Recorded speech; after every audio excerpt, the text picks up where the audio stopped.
आज हम देखने वाले हैं मैग्नेटिक फील्ड चैप्टर के मतलब मैग्नेटिज्म चैप्टर के एक डेरिवेशन को, जिसमें हम एम्पियर सर्किटल लॉ की मदद से infinitely long wire, infinitely long straight current carrying wire या कई बार लॉन्ग वायर लिखा आता है, उसकी वजह से हम मैग्नेटिक फील्ड को मेजर करेंगे कितना बनता है या डेरिवेशन करेंगे उसका।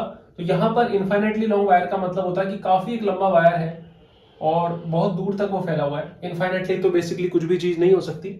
उसमें से कुछ करंट फ्लो हो रही है, मान लो आई करंट फ्लो हो रही है इसमें से, और इसकी वजह से किसी डिस्टेंस पर, मान लो इससे आर डिस्टेंस पर, आपको मैग्नेटिक फील्ड फाइंड करना है यहां पर। तो वैसे तो ओस्टेड बता के गए थे कि जब भी कोई करंट कैरिंग वायर होगा उससे जो मैग्नेटिक फील्ड बनता है वो कॉन्सेंट्रिक सर्कल की फॉर्म में बनता है, जैसे कि ये वायर है एज इट इज। और इससे जो मैग्नेटिक फील्ड बनेगा उसको राइट हैंड थंब रूल की मदद से आप पता लगा सकते हो। ऐसा कुछ होगा, इधर से होगा क्रॉस और इधर से होगा डॉट, मतलब ऐसा होगा, कॉन्सेंट्रिक सर्कल की फॉर्म में होगा, इस तरीके से कुछ ऐसा होगा। और इधर से इनवर्ट्स होगा और इधर से आउटवर्ड मैग्नेटिक फील्ड होगा। तो वैसा का वैसा मैग्नेटिक फील्ड यहां से भी जनरेट हो रहा है, लेकिन अमाउंट कितना होगा वो अमाउंट निकालने का डेरिवेशन है। इस चीज का डेरिवेशन ये बिल्कुल भी नहीं है कि मैग्नेटिक फील्ड कैसा होगा, ये पता है ऑलरेडी, कॉन्सेंट्रिक सर्कल की फॉर्म में होगा। ये जो आप व्यू देख रहे हो साइड व्यू है। अगर मैं आपको इसका टॉप व्यू दिखाऊं तो ग्रीन कलर का जो है ये वायर है, ये ऐसा दिखेगा आपको डॉट की करंट आपकी तरफ आ रही है, और ये कुछ मैग्नेटिक फील्ड दिखेंगे जैसे प्याज को हम काटते हैं ऐसा, वैसा सब कुछ कॉन्सेंट्रिक सर्कल की फॉर्म में। और ये कुछ इस तरीके से होगा कि जैसे जैसे आप इस वायर से दूर जाओगे वैसे वैसे मैग्नेटिक फील्ड का अमाउंट कम होता जाएगा। पर किस तरीके से कम होगा ये भी ओस्टेड बता नहीं पाए थे, जो कि एम्पियर सर्किटल लॉ की मदद से हम फाइंड कर पाएंगे। एसीएल, जिसको शॉर्ट फॉर्म में मैं लिख सकता हूं, एम्पियर सर्किटल लॉ, एसीएल। तो यहां पर हमें क्या करना है, एम्पियर सर्किटल लॉ में एम्पियर ने बताया कि जब भी आपको किसी भी पॉइंट से मैग्नेटिक फील्ड फाइंड करना हो तो आपको क्या करना है कि एक लूप बनाना है। और वो लूप किसी भी साइज और शेप का बना सकते हो, लेकिन ध्यान रखना है कि वो जो लूप है वो इससे बनने वाले मैग्नेटिक फील्ड के साथ सिमेट्री शो करे।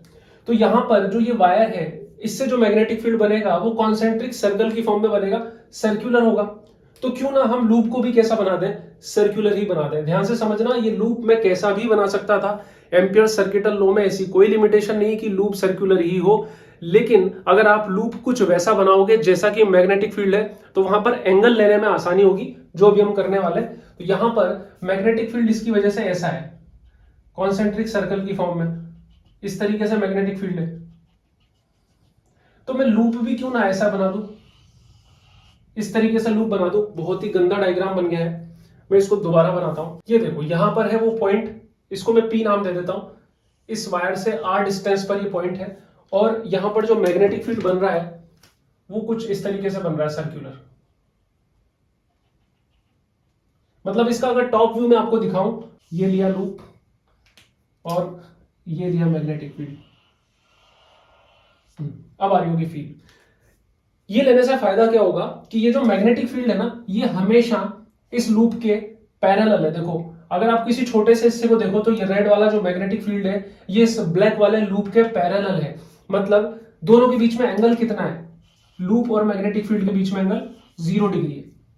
अब हम डेरिवेशन करना स्टार्ट करते हैं। एम्पियर ने एक स्टेटमेंट दिया था और एक ये फॉर्मूला भी दिया था काइंड ऑफ, कि बी डॉट डीएल, इसको समझाऊंगा मैं क्या दिया था इन्होंने, इक्वल्स टू म्यू नॉट आई। इस पे ही वर्क करेंगे हम। उन्होंने बोला था कि जब भी किसी पॉइंट पर आपको मैग्नेटिक फील्ड निकालना है due to any current symmetry, तो वहां पे क्या करना है आपको कि उस लूप से जाता, उस पॉइंट से जाता हुआ एक लूप बनाना है और उसमें से जितनी करंट जा रही है उसको काउंट करना है। दोबारा सुनो कि जिस भी पॉइंट से आपको मैग्नेटिक फील्ड फाइंड करना है उससे एक लूप बनाओ। ऐसा कहीं नहीं बोला सिमेट्रिकल लूप बनाओ, लूप बनाते टाइम आपको सिमेट्री का ध्यान रखना है। तो एक लूप बनाओ और उस लूप से जितनी करंट क्रॉस करके जा रही है उसको काउंट करो, जितनी करंट जा रही है उसको काउंट करो, एक लूप बनाओ। तो जब लूप बनाओगे, जैसे सर्कुलर लूप है तो सर्कुलर लूप की कुछ ना कुछ लेंथ होगी, तो उस लेंथ को डिनोट करती हुई चीज है, और ये मैग्नेटिक फील्ड फाइंड करने का तरीका है। इसको मैं इक्वेशन 1 बोलता हूं। ये हुई इक्वेशन 1। अब इस इक्वेशन 1 का एलएचएस हम उठाते हैं। ये close loop integration B dot dl, dot product है, ओपन करेंगे कैसा होगा, बी डीएल कॉस थीटा। अभी थोड़ा सा आगे मैं समझाऊंगा इंटीग्रेशन पे ऐसा गोला गोला क्या बना रहा हूं, इसको मैं क्लोज्ड लूप इंटीग्रेशन बोल रहा हूं, थोड़ा सा आगे मैं समझाऊंगा। यहां हमने देखा कि क्योंकि ये लूप जो है मैग्नेटिक फील्ड के हमेशा पैरेलल है, मतलब एंगल 0 डिग्री है, इसलिए हमने इतनी माथाफोड़ी करी थी इनिशियल लेवल पे। जब कॉस 0 कितना होता है, cos 0 डिग्री इक्वल टू 1 होता है, तो ये close loop integration b dot dl convert हो गया close loop integration b dl में। ठीक है, फिर हमें पता लगा कि ये, क्योंकि ऑर्स्टेड बता के गए थे कि इस वायर से जितनी डिस्टेंस पर आप हो, जैसे ये वायर है, इससे फिक्स डिस्टेंस पर हर जगह मैग्नेटिक फील्ड का अमाउंट मैग्नेटिक सेम रहता है। सेम डिस्टेंस पर इसका अमाउंट, स्ट्रेंथ, जो भी आप बोल लो, स्केलर क्वांटिटी वो सेम रहेगी। तो ये जो है वेक्टर हट चुका मैग्नेटिक फील्ड के ऊपर से, ये अमाउंट की बात है। तो r डिस्टेंस पर सब जगह मैग्नेटिक फील्ड का अमाउंट, स्ट्रेंथ क्या रहेगी, सेम रहेगी। तो मैं इस b को बाहर निकाल लेता हूं, अंदर बचा dl। अब मैं आपको समझाता हूं क्लोज लूप इंटीग्रेशन का क्या मतलब है। तो इसको मैं अलग से लिखता हूं स्टार लगा के। क्लोज लूप इंटीग्रेशन dl का मतलब है कि इस लूप की लेंथ चाहिए हमें। अब इस लूप पे चलते नहीं रहना, एक बार पूरे लूप को कवर करना है, ये इसका मतलब होता है क्लोज्ड लूप। मतलब यहां से चलना स्टार्ट किया, चलते चलते चलते चलते चलते वापस यहां पर आ गए, मतलब हमने एक ऐसे सर्कल की सर्कमफेरेंस को कवर किया जिसकी रेडियस r है। तो मतलब ऐसे सर्कल की सर्कमफेरेंस को कवर करना, क्लोज लूप इंटीग्रेशन मतलब length of the circular loop, मतलब सर्कमफेरेंस, मतलब कितना हो जाएगा 2πr, ये मतलब होता है इसका। तो ये एज इट इज मैं इसमें रख दूं, तो close loop integration b dot dl convert हो गया b इंटू 2πr में। ये हो गई इक्वेशन 2। इस इक्वेशन 2 की वैल्यू मैं अगर 1 में डालूं तो यहां क्या हो जाएगा, b into 2πr equals to mu naught I. तो b equals to mu naught I upon 2πr, ये बन गया फॉर्मूला। बहुत सिंपल तरीके से बना। हमने एक लूप लिया, उसकी लेंथ को लिया, इसमें रख दिया, करंट ले ली। अगर यहाँ 3-4 करंट जा रही होती तो उनको देखते, अभी करके बताऊंगा वो भी। तो यहां पर b equals to mu naught I upon 2πr हो गया। अगर मैं बात करूं डायरेक्शन की, कि वेक्टर में लिख के बताओ, तो b vector is equal to mu naught I upon 2πr। तो वेक्टर में बताने के लिए राइट हैंड थंब रूल की आपको जरूरत पड़ेगी। अपने थंब को करंट की डायरेक्शन में घुमाओ और ऐसे रोटेट कराने की कोशिश करो हाथ को। तो ये पॉइंट इस साइड है, तो यहां पर जो मैग्नेटिक फील्ड होगा वो अंदर की तरफ होगा, क्रॉस। अगर ऐसा कोई पॉइंट यहां है, जैसे मान लो इस पॉइंट को मैं नाम बोल देता हूं, मान लो p डैश। p डैश और p पर मैग्नेटिक फील्ड का अमाउंट सेम होगा। मतलब p के लिए अगर मैं लिख रहा हूं mu naught I upon 2πr, तो p डैश के लिए भी लिख सकता हूं mu naught I upon 2πr, क्योंकि डिस्टेंस दोनों की सेम है।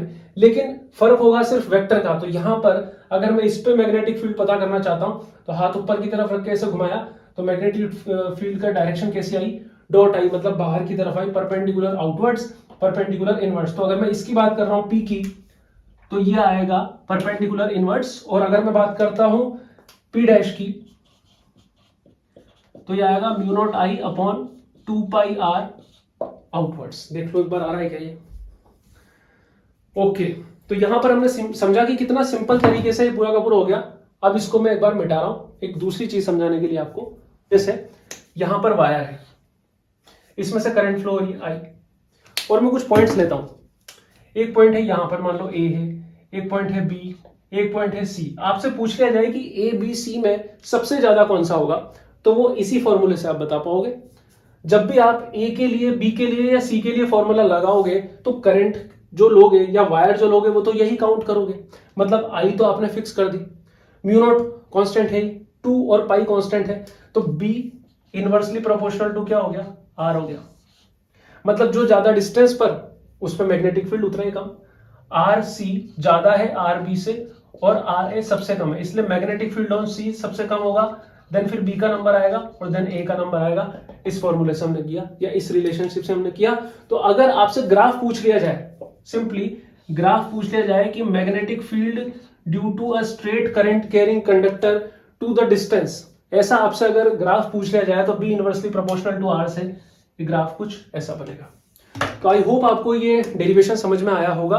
बोर्ड के लिहाज से अगर इस डेरिवेशन को करना है तो प्रॉपर मुझे डिक्टेट करना पड़ेगा। अगर आप कमेंट करोगे नीचे कि प्रॉपर डिक्टेशन का एक नोट्स टाइप चाहिए, तो मैं उसको कम्युनिटी पोस्ट में अटैच करूंगा, पर आपको कमेंट करना पड़ेगा, तभी मुझे पता लगेगा आपको क्या चाहिए। Thanks for watching.